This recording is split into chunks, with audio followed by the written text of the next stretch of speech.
and now we've got Claudio Ranieri back at the helm. So it's been a very troublesome start to the season, and even though the season is just about 13 games old, it feels like we've had a very, very, very long season, and we as fans we're just waiting for the season to end. To be honest, it's been a write-off already. So it's pretty sad. It started with so much of promise, and it's kind of blown into flames right now.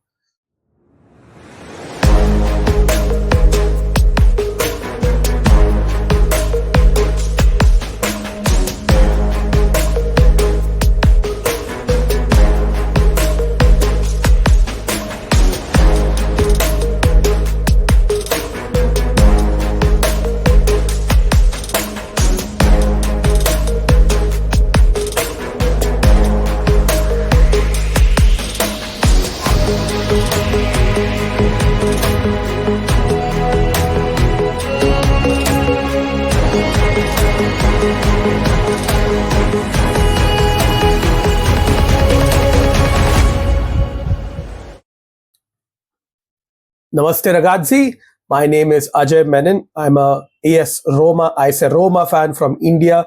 I've been supporting Roma for about 20 odd years, and it started because of the love to Francesco Totti, but it's grown. I've been lucky to visit the city and experience the love from the locals over there, and also fortunate enough to meet Francesco Totti and get a signed autograph from him.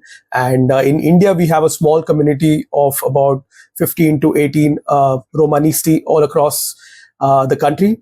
And I have my own channel, my own YouTube channel called Ajay Menon Sports, where I create content around Roma, Italian football, cricket, and other sports.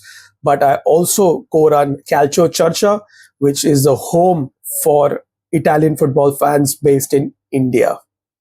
So that was my introduction, and we'll get to the questions that's been asked by Chris, starting with, what have you made of Roma so far this season in all competitions? Well, the season started with so much of promise because Daniele De Rossi, our club legend, was given a 3-year deal, and we spent heavily in the summer transfer market.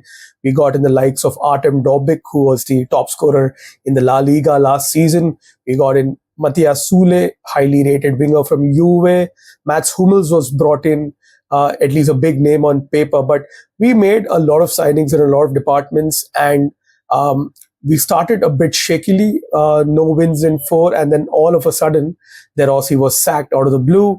There was a whole chaos that happened in the Roma management that also led to the CEO Soluku resigning and going.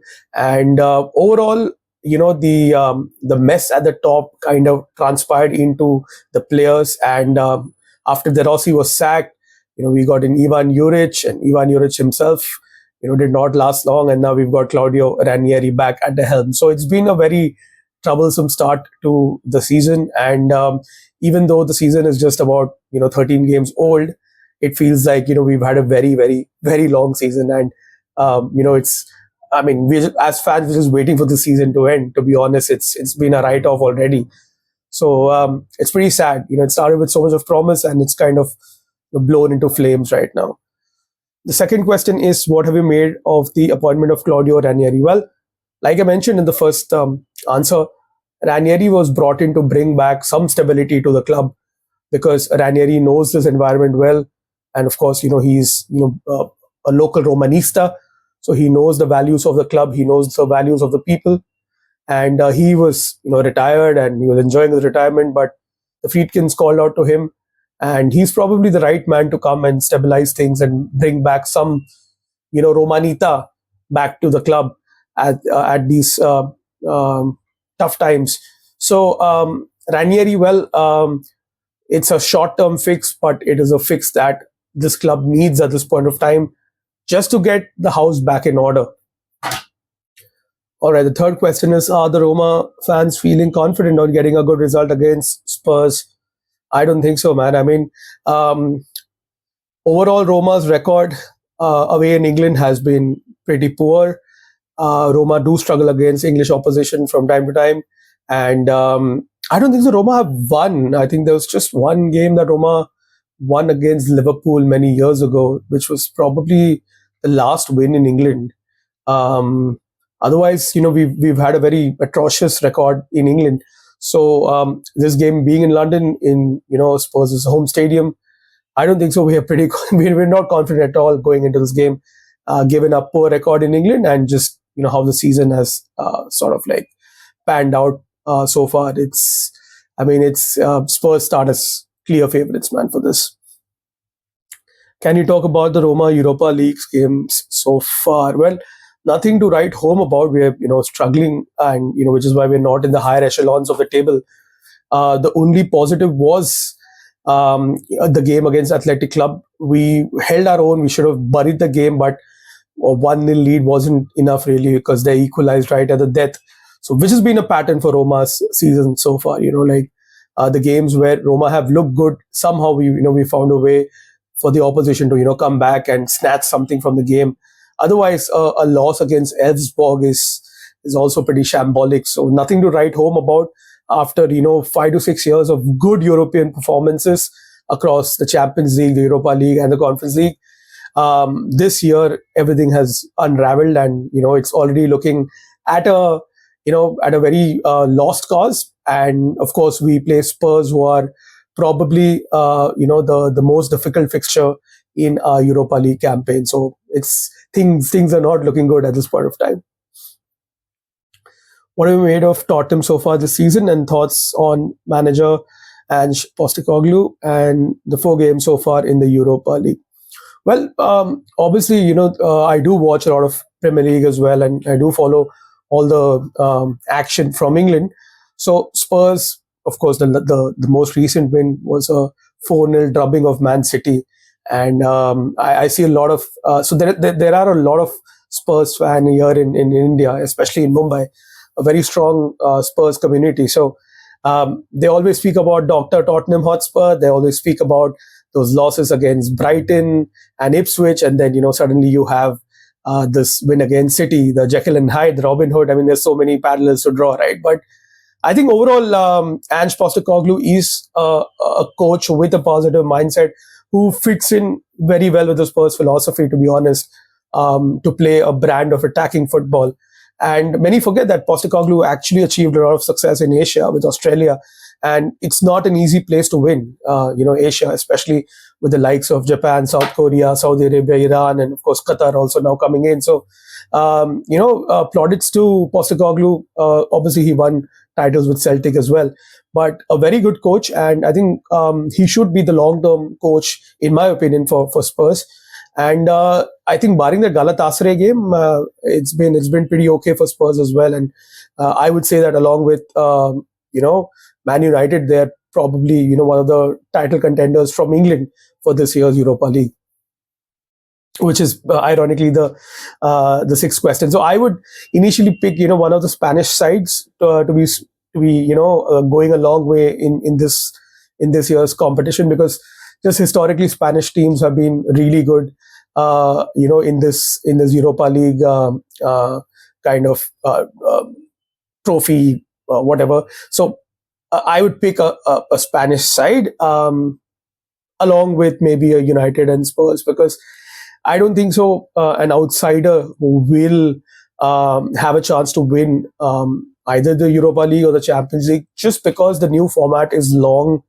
You need a stronger squad. You need depth in your squad, which I feel the richer teams in the top 5 leagues have. So for example, like a Porto, who have an equally good chance of winning, probably in this new format, have their chances kind of minimized, because it demands for a stronger depth in squad, and there are more fixtures.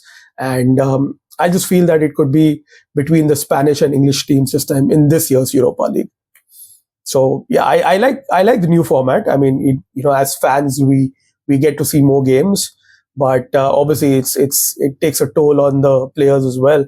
So I don't know. I mean, let's just let the season pass, and we'll give a rating on how successful or unsuccessful the new format has been across European competition. What sort of game do you expect on Thursday, and how will Roma set up tactically? So I think Spurs will have the onus to go and score and take the game by the scruff of the neck, because Spurs are the home team, the informed team. Roma, on the other hand, are a team who are struggling. We are 12th, 13th in Serie A right now, and we don't have a great record this season. If you watch the Napoli-Roma game, Ranieri set up, with a 4-5-1 initially, and then he moved to a 3-man backline.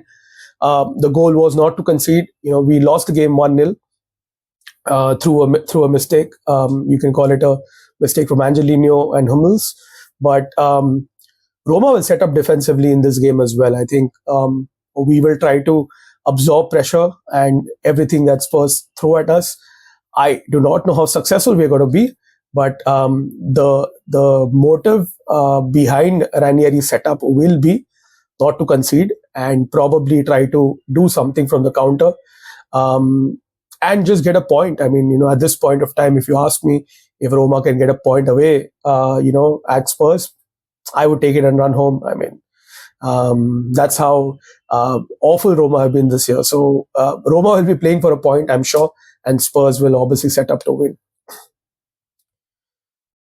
Do you think Roma will go strong in terms of starting 11, as Spurs have made a number of changes in this competition so far? I think yes, because Ranieri is still trying to figure out. Remember, this is a third coach this year, right? So Ranieri is still trying to figure out, how to utilize his players.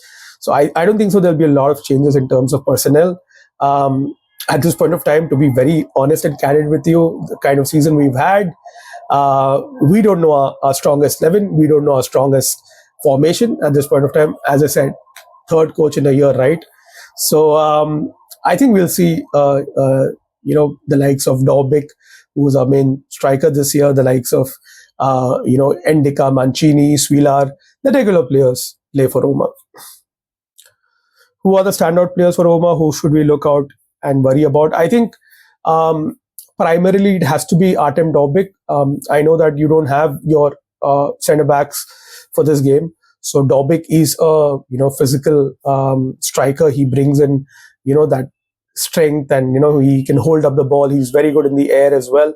So Artem Dobbik has been a constant goal threat for Roma, and I think he should be the player that you should look out for. And of course, if Paulo Dybala plays, depending on his fitness, historically, he's had some good games in Europe, especially against English opposition. So if Paulo Dybala plays, also be wary about Dybala. Expected lineup for Roma and your score prediction. Well, my score prediction, if I have to go with my head, I would say it'll be a Spurs win. In my heart, I just hope that Roma, the Roma players play for the shirt and somehow come away with a draw. I don't think so. I don't see a Roma win happening, that's for sure. But I just hope that there is some pride, at the end of the day when the two teams step out to play. Roma will go in the same formation like they set up against Napoli, maybe a 4-5-1, maybe a 3-5-1-1. It'll be defensive. There'll be wing backs who would be obviously wary of the threat posed by Son and Kulusevski, informed Kulusevski. So I think it's going to be a defensive setup for Roma. And I hope that we can just come out, come away with a point on the road. That would be a major win, considering how awful the season has been for Roma and Romanisti. Thank you so much for inviting me to do this, Chris. And once again, I would encourage all of you to follow me on Instagram and Twitter. The handle name is Ajay Ravi Menon. And of course, my YouTube channel is Ajay Menon Sports, and the Italian football podcast is known as Calcio Churcha. Thank you so much. Dai Roma sempre.